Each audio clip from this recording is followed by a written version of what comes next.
So we're about to get a freeze in Mississippi. This doesn't happen all too often, not a deep freeze like we are expecting.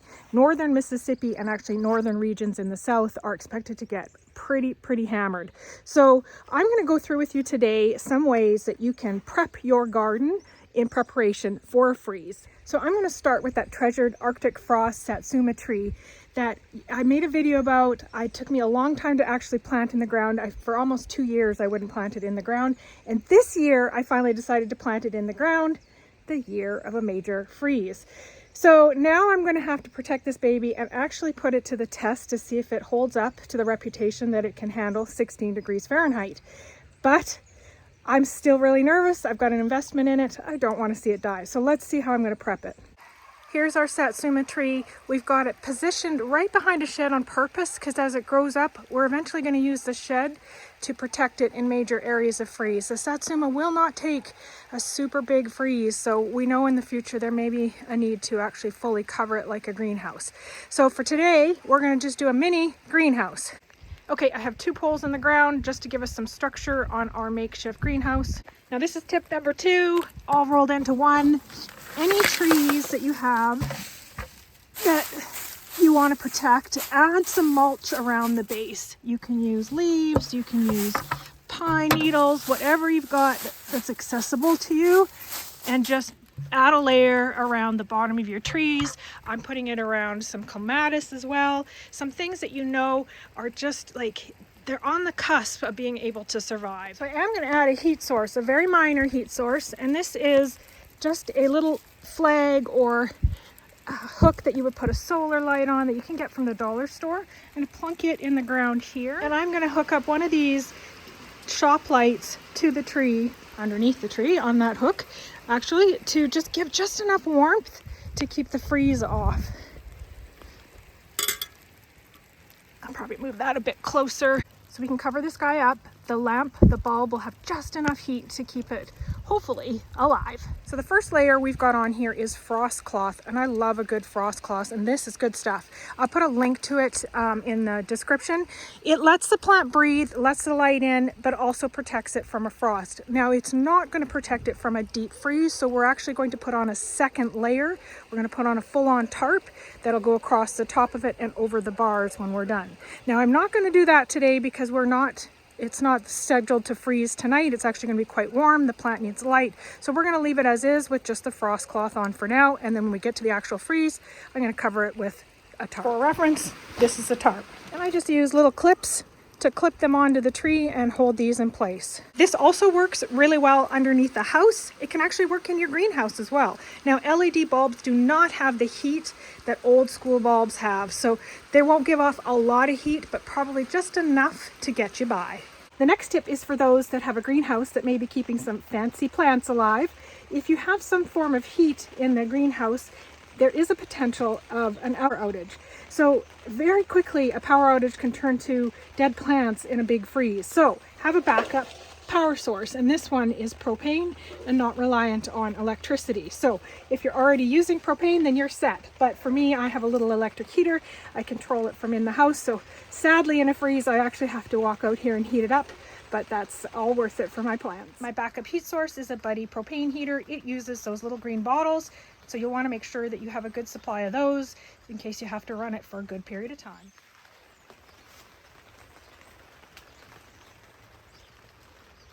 For those of you wondering how I heat the greenhouse just for a regular freeze, I will link the video that I have talking about that in the description for you guys, because I used lots of different methods and I'm really focused on trying to be as energy efficient as possible because it costs a lot to heat a greenhouse. You may want to cover up those plants that are just sitting along the edge of being able to take a freeze, and rosemary is a really good example of that.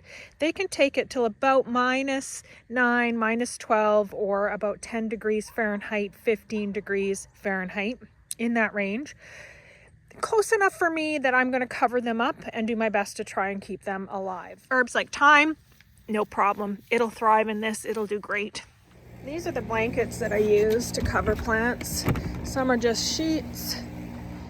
Lots of them are sheets. And then some different wraps.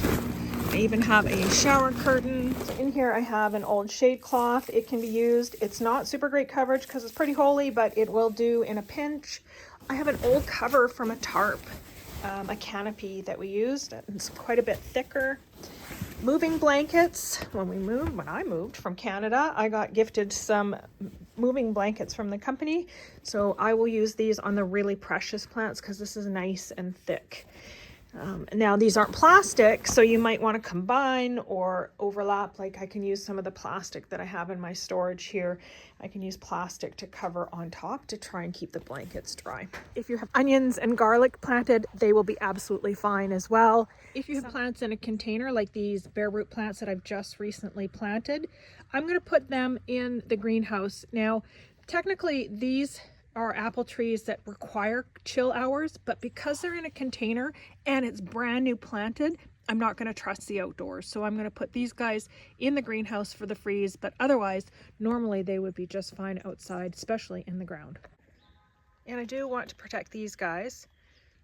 They are something that's sitting on the cusp. They should be fine up to about 10 to 15 degrees Fahrenheit, so about -9 Celsius, but it's close enough that I would probably, in my case, I'm going to pull this one because it's a beauty, and then I'm going to cover the other one, and I will make sure to mulch all of it as well. So any ones that are staying in and being covered will get a mulch. My little broccoli will have to come in the house. It will not like temperatures that low.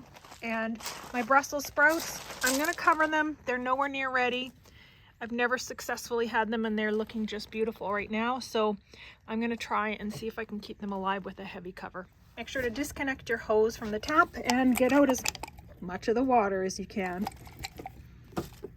And cover your spigot. You can do that with the foam there and both. You can use a towel as well. And a shout out to our native plants.